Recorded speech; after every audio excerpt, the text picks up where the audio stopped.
This was Nancy, the springbok mascot of the 4th South African Infantry Battalion, otherwise known as the South African Scottish.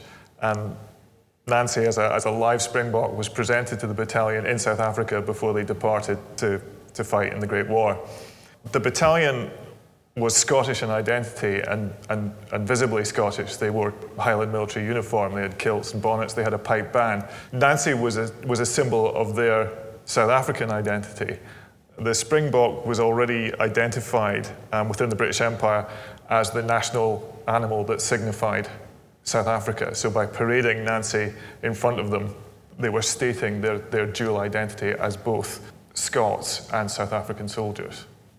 Nancy was with the battalion for 2 years on the Western Front, not actually taken right up to the front line, but kept at a relatively safe distance in a rear area behind the front. And the story goes that at Armontier in 1917, the battalion were there and there was a bombardment behind the lines. The springbok was panicked by the shelling and actually ran into a wall, and that this is why one of the horns is twisted. This is an honourable war wound that the mascot sustained while she was at the front.